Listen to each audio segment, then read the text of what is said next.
두부를 그냥 우리가 일반적으로 산 이런 두부를 냉동실에 얼렸다가 녹이면 조직이 촘촘해지면서 수분이 쉽게 빠져서 물기 없이 이 된장과 섞기 좋고요. 또 그리고 이제 두부를 얼리게 되면 혈압을 낮추는 데 도움을 주는 아르기닌 성분이 100g당 더 많아져서 고혈압 예방에도 도움이 되는 겁니다.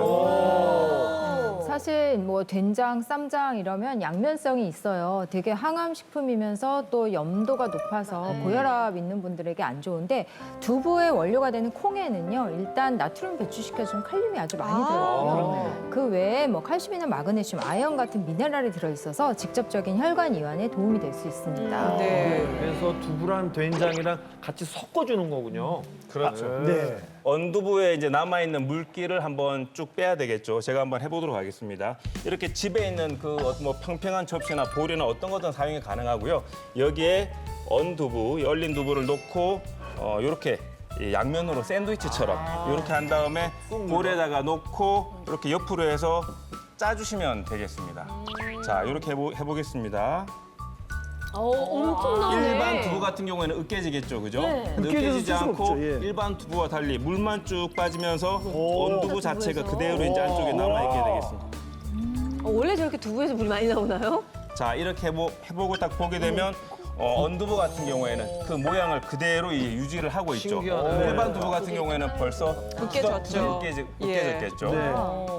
큰 유리볼을 준비하신 다음에 이 물기를 뺀 언두부를 여기다가 이제 넣고요. 그리고 이제 언두부 자체가 생각했던 것보다 좀 약간 질깁니다. 그래서 이렇게 이거를 손으로 일일이 이렇게 찢듯이 이렇게 으깨주시고요. 이렇게 크게 쬐으면 좀 전체적으로 주물주물해서 이렇게 으깨주시면 됩니다. 일반 두부보다 약간은 좀 퍼석퍼석한 그런 기운이 있거든요. 그래 보이네요. 그리고 이렇게 이제 준비를 한 상태에서 여기에 이 준비한 두부랑 동량의 된장을 넣어주시면 되겠습니다.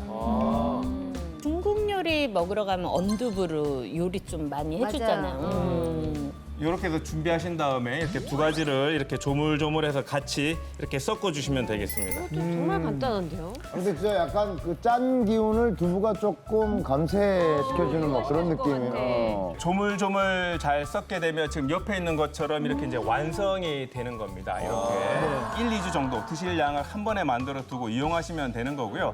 이대로 찌개에도 넣거나 또는 반찬을 만들 때 양념으로 쓰셔도 좋습니다. 쌈장을 좋아하시는 김승환 씨는 여기에 이제 간 마늘을 넣고 설탕 대신에 아까 제가 소개해드렸던 양파, 감초, 당을 섞으면 이 건강 쌈장으로 활용이 가능하시겠습니다. 그렇게 해야 또 쌈장 역할을 하는군요. 네. 이 양념 3종 세트를 만들어서 먹으면은 설탕, 소금, 그리고 또 하나 뭐였죠? 된장. 된장. 네.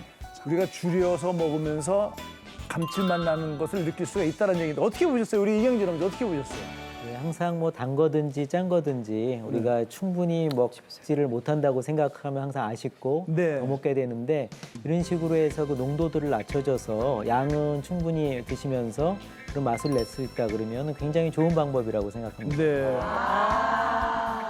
생활 습관을 조금씩만 바꾸셔도 고혈압을 충분히 잡을 수 있습니다. 시청자 여러분들도 저와 함께 당장 지금 할 수 있는 것부터 바꿔나가면서 고혈압 관리를 잘 하시길 부탁드리겠습니다. 감사합니다. 네, 수고하셨습니다.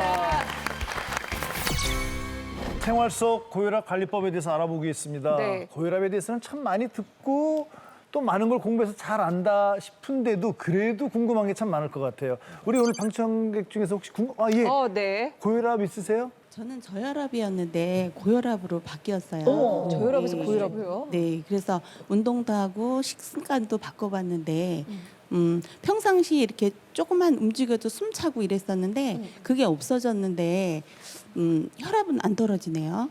그래서 약을 먹지 않고도 혹시 가능할까 했는데 약을 먹어야 되나요? 엄지에게 묻는다. 고혈압 약에 대한 진실. 사람들이 제일 혈압약 시작하기를 두려워하는 이유는요. 한 번 약을 먹으면 평생 먹어야 된다. 이것 때문이잖아요. 근데 이게 뭐 혈압약이 마약이거나 중독성이 있거나 이래서 평생 먹으라는 게 아니라 사실 나이가 들수록 혈압이 저절로 떨어지는 경우가 별로 없고 대부분 이제 혈관이 노화되다 보면 조금씩 올라가니까 계속 먹어야 된다라고 하는 건데 뭐 약을 먹든 안 먹든 혈압이 정상인 상태 중요한 거거든요. 내가 뭐 식이 관리 잘하고 체중 조절 잘해서 혈압이 떨어지면야 좋겠지만 그래도 떨어질 때까지는 조절을 하셔야 된다는 거죠. 높은데 계속 미루고 사실상 이런 분들이 생활 습관 관리도 그렇게 잘 되고 있지는 않아요. 그렇기 때문에 내가 충분히 뭐 체중 관리를 하거나 컨디션이 좋아져서 혈압이 정상이 되면 당연히 의사도 약을 끊습니다. 근데 그때까지는 복용을 해야 된다는 거죠. 혈압약은 이제 마약이나 뭐 아니면 그걸 쓰다가 끊으면 금단 증상이 있거나 그런 게 아니고 결국 문제는 우리 몸 안에 있습니다. 그래서 이렇게 비유를 한번 들어보죠. 그래서 비가 계속 와야 된다고 이제 내일서부터 기상청에서 얘기를 했어요. 근데 그 비는 끝일 기미가 이제 앞으로 수십 년 동안 안 보인다. 그래서 당신은 내일서부터 우산을 꼭 쓰고 다녀야 된다. 그래서 이제 우산을 쓰라 그랬더니 한 번 우산 쓰면은 계속 써야 되나요? 그리고 이렇게 물어본다 그러면 굉장히 우둔한 질문이 답이 되잖아요. 고혈압과 우산. 예, 그래서 이 우리가 혈압약을 쓰는 이유는 혈압이 우리 몸 안에서 여러 기전에 의해서 어쨌거나 생겼는데 그게 노화 과정을 통해서 계속 진행이 되기 때문에 우산을 계속 쓰듯이 혈압약을 먹는 거고요. 그렇지만 생활 습관 개선을 이제 잘 하시면은 그 부분이 약이 이제 없어도 되는 상황이 되면은 약은 점점 줄어들 겁니다. 그러다가 그 생활 습관 개선만으로 약을 드시는 분들, 그러니까 약을 안 들게 되는 분도 제가 치료하는 분 중에도 많고요. 사실 주위에도 이렇게 잘 보시면은 많이 있습니다. 그래서 혈압약은 충분히 끊을 수 있습니다. 약을 꼭 복용하셔야 되는 분들은 복용을 하셔야 되는데요. 사실은 이제 고혈압 환자 대부분들이 또 60, 80대를 지나시면서 연세가 많다 보니까 혈압뿐만 아니라 다양한 질환이 있으면서 이미 다른 약들을 많이 복용하시는 분들이 계시거든요. 그래서 그럴 때는 또 종합적으로 선생님들과 의논하셔가지고 또 추가적으로 투여되는 약에 대해서 고민을 한번 해보실 필요가 있습니다.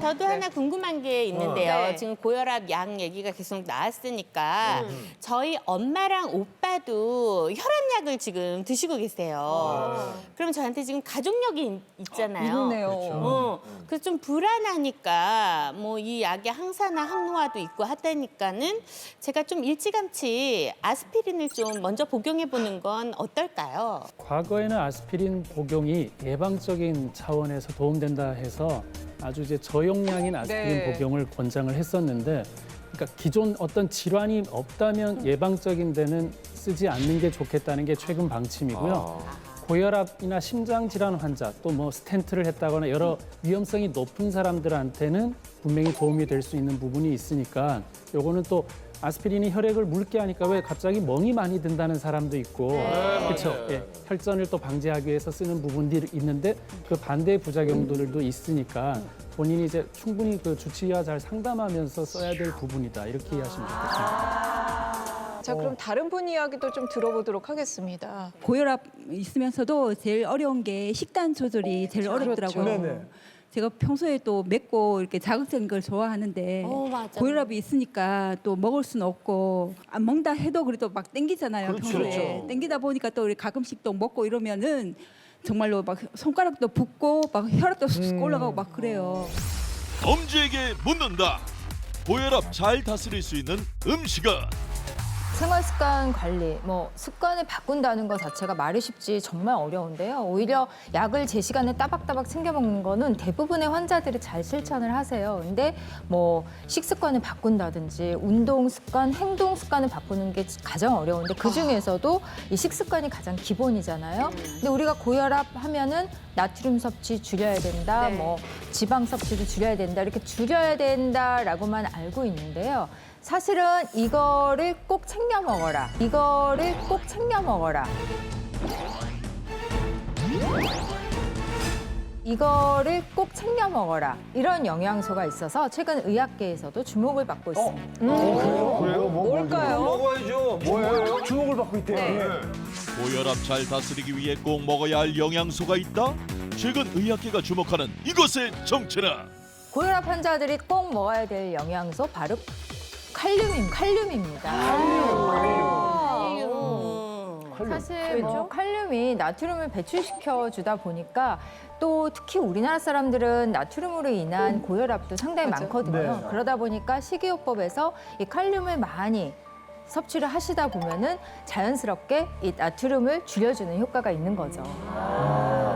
실제 연구 결과에서 이 칼륨 섭취가 부족한 사람들은 고혈압 발병 위험이 6배나 높았다는 연구 결과가 있습니다. 네, 칼륨이 나트륨도 배출해주지만 사실 심장과 혈관에도 직접적으로 영향을 주기도 하거든요.